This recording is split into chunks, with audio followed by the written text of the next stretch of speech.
Today we're going on a Meridian EV roadie, down to the wind farms to see where some of New Zealand's renewable energy comes from. How cool is this? We've got here at Meridian's Whitehill wind farm. We're going to hit up one of Meridian's turbines and check out the view.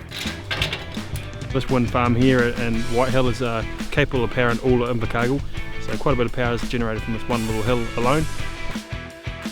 Oh, that was so cool, I couldn't believe it. It was amazing to see right across the countryside and the technology up there creating power. It was awesome, loved it. Now that Meridian have shown me what they do best, I thought I'd show them what I do best in my fully electric rally car.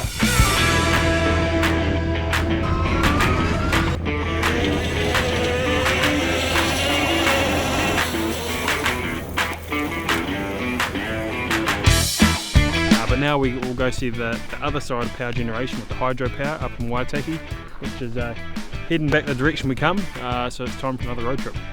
So obviously on a road trip like that, it's quite nice to be in this nice new luxurious EV car, but I guess realistically, you know, it's not achievable for everyone to have a car like this. So what's the second-hand EV market like? Like, is there a good market out there? Is it more realistic? Are the batteries still a good life?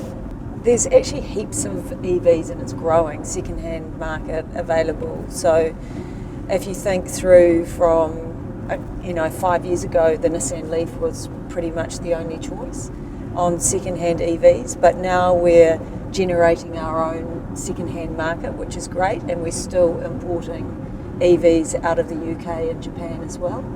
So they're becoming far more accessible, obviously far more affordable, and the neat thing is that there's still the clean car discount. I guess the thing that people are probably nervous about when you're buying a used electric car is battery life. Like, obviously it's not going to have the life that it once had when it was new, but is it going to still be sustainable to do your daily travel? Yeah, I think there's two things there. Every year your battery does degrade slightly, but it's anywhere from 1 to 3% degradation on your battery range. Yeah. And when you're buying a car, you can get that tested to see what your range is, on the vehicle. And then I guess the other piece that lots of people are worried about is what actually happens to that battery at the end of your life. And EVs are still relatively new, but it's interesting talking to some friends. They've had their batteries replaced already. So I know there's a company in Auckland that does it, and they just take the battery and use it in home storage.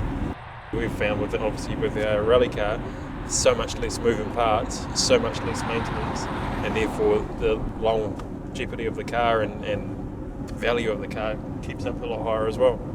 100%. So I don't know, how many moving parts have you got in your rally car? Petrol one, is it about two? Well, in the rally car and the petrol one a lot, and there's thousands, but in the EV car, we'd be lucky if there's 100. Typically there's around, like in this EV we're driving today, there's around 25 moving parts in this engine, and if the equivalent petrol car, that'd be about 2,000.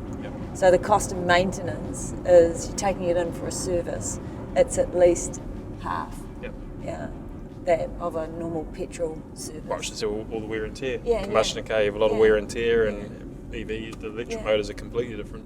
And it's interesting when I'm talking to people at charging stations, as you do when you're an EV driver, there's actually a lot of elderly that have been buying EVs because they're not travelling that far in their car, they can plug it in every evening, and it's that really reliable cost when they're budgeting as well. Don't miss our next video, we will cover off more of your EV questions.